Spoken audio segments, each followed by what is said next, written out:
The Financial Solutions for Migrants program was a global fintech accelerator. We rarely get to bring together companies from across the MENA region, Sub-Saharan Africa, and South Asia together to meet one another, learn from one another, and collaborate, which is what makes this program and this summit in Istanbul so interesting and so engaging.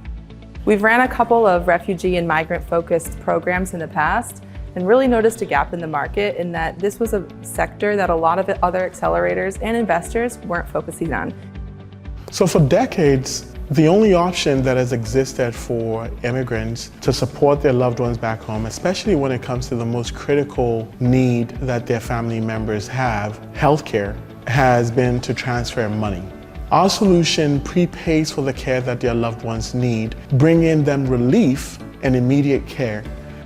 The program was extremely invaluable for the entrepreneurs because they were given the opportunity to interact with peers from different regions and learn from them. In Nigeria alone, about 98% of women have never had access to credits from financial services. That's about the entire population of women.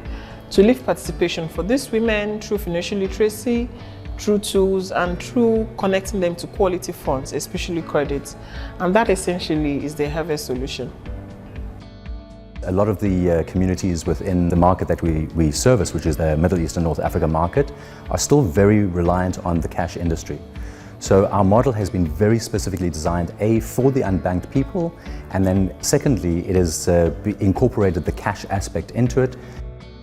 So what we do is focusing on the youth. The youth is the largest demographic in the Middle East and Africa. So that is a larger population or a larger percentage of the migrant population. And by providing them financial tools to be included into the system, we're enabling them to be building their files, their financial files, and enabling them the tools to learn how to save.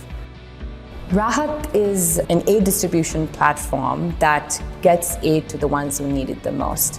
And especially like women migrants who are new to an area and may not have specific IDs. And having a feature phone or a push button phone or any kind of ID could easily give them access to an aid that they can cash out at their will. The reason I started this company is because major institutions don't have the ability to reach the last mile.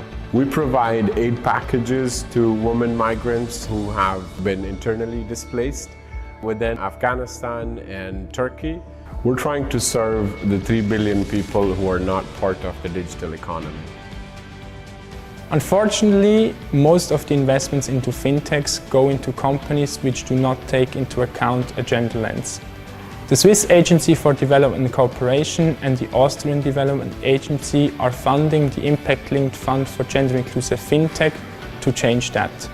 In specific, through its global program Migration, the SDC wants to increase investments into fintechs that offer products and services that benefit female migrants. We're allowing partnerships to grow that will eventually lead to growth and to scale.